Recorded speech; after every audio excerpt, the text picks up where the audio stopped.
भैया ब्रज में मथुरा मंडल में अनेक अनेक भगवत भक्त भगवान के प्रसन्नार्थ वृक्ष और लता पता बन करके बैठे। या लिए कह में कि भैया ब्रज की लता पतान को हानि मत पहुंचाओ।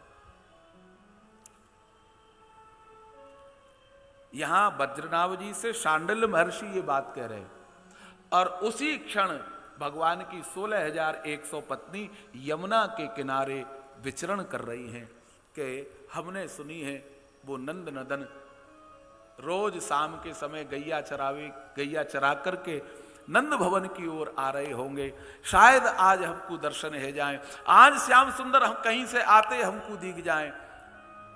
ऐसा विचार करके यमुना के तट पे खोज रही हैं, लेकिन देखते देखते दूर दृष्टि पड़ी तो ठाकुर जी को मुकुट दिखाई दिया, मोर पंख से निकल रहे वहां में। आज तो ये 16,100 पत्नी प्रसन्न है गई, अरे आज हमारी मनोकामना पूरी है जाएगी, प्रियतम के दर्शन है जाएंगे। दूर देखो वह धूल में से हमारे श्याम सुंदर को मुकुट झलक रहे हो, दौड़ पड़ी हैं धीरे धीरे धीरे धीरे। जैसे जैसे मुकुट के निकट आ रही हैं, मुकुट बड़ो है तो जा रहा, चंद्रिका दिख रही है। मुकुट के नीचे आए तो मोतिन की लड़ी दिखाई दी, और मोतिन की लड़ी के नीचे भगवान की घुंघराली अलकावली, भगवान को मस्तक दिखाई दियो, श्याम वर्ण है। अब तो प्रसन्न है गई कि यही हमारे श्याम हैं, यही हमारे नंद नंदन है। वज्रनाभ को आशीर्वाद दे रही हैं कि धन्य है वज्रनाभ, तू हमको या वृंदावन में या मथुरा मंडल में ले आयो, हमारे प्राणेश के दर्शन हमको है जाएंगे। जैसे जैसे निकटता बढ़ रही है वैसे वैसे भगवान की भ्रुकुटी को दर्शन है रहो है, नेत्रन को दर्शन भयो। लेकिन जैसे ही संपूर्ण मुखारविंद को दर्शन कियो, इन 16,100 पत्नी के मन को जो उल्लास है, आनंद है, वो ऐसे ठंडो है गयो जैसे गरम तय पे पानी की छींट। भगवान नहीं है, अरे ये हमारे प्रियतम नहीं, ये तो हमारी ज्येष्ठा है। कौन के दर्शन भाई? श्री यमुना जी के। ये स्वरूप जो आप देख रहे हो ना, ये चित्र लग रहा है यमुना जी का। श्याम संग श्याम भई श्री यमुना, श्याम के संग श्याम जैसी ही है गई, वैसो ही मुकुट, वैसो ही चंदन, वैसो ही तिलक। या स्वरूप में जो ये स्वरूप चित्र लग रहे हो है, या स्वरूप में यमुना जी को दर्शन भयो। 16,100 पत्नी को श्री यमुना महारानी हाथ में कमल लेकर के पुलिन पर बड़े भाव के संग विचरण कर रहे। लेकिन ये 16,100 तो दुखी हैं, जब से प्रियतम गए हैं। यमुना जी के दर्शन करके प्रणाम कियो, क्योंकि ज्येष्ठा हैं, इनसे पहले यमुना जी से भगवान ने विवाह किया। 16,100 सबसे अंत में पत्नी बनी। बोले एक बात पूछे? पूछो। आप इतनी प्रसन्न क्यों हैं? जब से श्याम सुंदर हमको छोड़ करके गए, हम मुस्कुरानो भूल गए, हंसनो भूल गए, और आपके संग श्याम नहीं, आप श्याम के संग नहीं, फिर भी इतनी प्रसन्न, कारण क्या है? क्या भगवान के बिना प्रसन्नता संभव है? तो यमुना जी ने कही, प्रियतम के बिना तो प्रसन्नता संभव है ही नहीं। तो फिर आप कैसे प्रसन्न हो? क्या कारण है? तब श्री यमुना जी ने कही, अपनी, अब आज की भाषा में बोले तो सौत आपस में बात कर रही हैं। सांसारिक सौत होगी तो एक दूसरे को हानि पहुंचाने में ही उनकी बुद्धि चलेगी, लेकिन यहां यमुना जी ने हानि पहुंचाने के लिए नहीं, लाभ पहुंचाने के लिए बात कही कि बोले मेरी भगवान की 2 प्रकार की लीला हूं मैं। एक है वास्तविक लीला,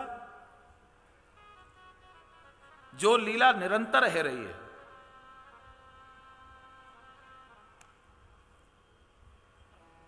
जहां भगवान से भक्त को बिछो नहीं है। जहां भगवान और भक्त हर समय संग हैं, एक क्षण को भी वियोग नहीं है, वह लीला में प्रवेश है गया। मैं श्याम से दूर नहीं, श्याम मोह से दूर नहीं। तो भगवान की 16,100 पत्नी पूछने लगी, यमुना जी वह लीला में हमारो प्रवेश कैसे होगा, जा लीला में भगवान से वियोग संभव ही नहीं है, हम कैसे वह लीला में प्रवेश करें, हमारो मार्गदर्शन करो। तब श्री यमुना जी ने कही कि भगवत कथा सुन के ही वह लीला में प्रवेश किया जा सके। हम जो लीला सुन रहे हैं ये व्यवहार की लीला है, यहां संयोग वियोग दोनों है, और वास्तविक जो लीला है वहां केवल संयोग ही संयोग है, वियोग है ही नहीं। अभी हम कथा में आए, संयोग बन गए, जैसे ही 7 बजेंगे हम अपने घर तुम अपने घर, ये वियोग है गए। फिर कल 3 बजे संयोग होगा, फिर 7 बजे वियोग है जाएगा। लेकिन ये व्यवहार की लीला में मिलेंगे जुलेंगे फिर बिछड़ेंगे, लेकिन वास्तविक लीला में मिले ही रहत हर समय, वहां वियोग है ही नहीं। लेकिन व्यवहार की लीला भी जरूरी है वास्तविक लीला में प्रवेश करने के लिए। अगर यहां नहीं सुनेंगे तो वहां पहुंचेंगे कैसे।